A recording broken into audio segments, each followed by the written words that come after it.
আমার কেউ নেই, বা একটু খবর করে, বা একটু খোঁজ নিয়ে দেয়। আজকে একটা মাস হয়ে গেছে, একটা বার কল দেয়, খুবই কেমন আছে, কই আছে, আমি কিচ্ছু জানি না।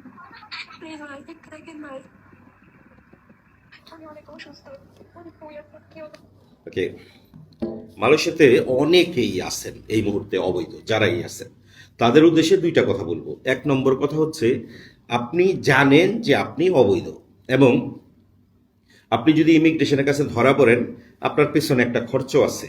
কারো না কারো ওখানে গিয়া খোঁজ করতে হইব আপনারে, কারো না কারো খোঁজ করে বাইর করতে হইব, তারপরে টিকেটের টাকা দিতে হইব, তারপরে সাধারণত অনেক ক্যাম্পে গেলে আরেকটা খরচ আছে, আমি এখানে বলবো না আপনাদের।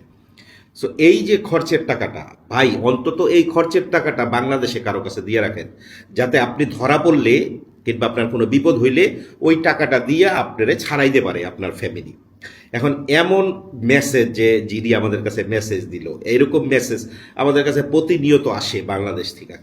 এখন কথা হইতেছে ভাই, আমার একার পক্ষে হয়তো আমি মাসে একজনরে হেল্প করতে পারবো, দুইজনরে হেল্প করতে পারবো, পিডাব্লিউর এক্সট্রা কোনো ইনকাম নাই, কোনো ইনকাম নাই। এখন আমি একটা হেল্প করতে পারবো, দুইটা হেল্প করতে পারবো, একজন দুইজনকে। কিন্তু প্রতি মাসে যদি 15 জন 20 জন এইভাবে কল দেন, আমরা কিন্তু আপনাদের সবাইরে হেল্প করতে পারবো না। আমি এখানে আবার আপনারে বলি যে আপনি যদি মালয়েশিয়াতে অবৈধ থাকেন, যেইভাবেই হোক কিছু টাকা আপনার ফ্যামিলির কাছে দিয়ে রাখেন।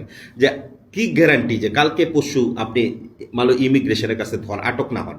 এবং আটক হইলে তখন কিন্তু আপনি দিনের পর দিন জেল খাটবেন, আপনার ছাড়ানোর কোনো মানুষ থাকবে না। আরেকটা কথা এখানে বলি, যে যারাই যে অবৈধ আছেন, আপনি আপনার পাসপোর্ট সারাক্ষণ আপনার সাথে রাখেন। আপনার যে অরিজিনাল পাসপোর্ট, সেইটা সারাক্ষণ আপনার সাথে রাখবেন। যদি অরিজিনাল পাসপোর্ট আপনার সাথে থাকে, সেই ক্ষেত্রে কিন্তু আপনার সাজা একটু কম হয়। আর পাসপোর্ট সাথে না থাকলে কিন্তু আপনার সাজা বেশি হয়, এবং আপনার সাজা শেষ হওয়ার পরেও দেখা যায় যে ইমিগ্রেশনের ক্যাম্পে আপনি আরও 20-25 দিন, 1 মাস আরও থাকবেন। যতক্ষণ না বাংলাদেশ এমবেসি ট্রাভেল পাস পাঠাইব, ততক্ষণ আপনি দেশে যেতে পারবেন না। কাজী যাদের অবৈধ আছেন, পাসপোর্ট নিজের কাছে রাখেন, অন্তত আপনার পাসপোর্ট আপনার কাছে রাখেন। আর যদি কেউ পাসপোর্ট ফালাই দিয়ে আসছেন যে পাসপোর্ট নাই, আমার কাছে পাসপোর্ট নাই, তারা বাংলাদেশ দূতাবাসে গিয়ে আগে ট্রাভেল পাস বানান। প্রতি 3 মাস অন্তর অন্তর অন্তত ট্রাভেল পাসটা বানাইয়া নিজের কাছে রাখেন, যে ধরা পড়লে অন্তত আপনি প্রমাণ করতে পারবেন যে আপনি বাংলাদেশি। ভালো থাকবেন।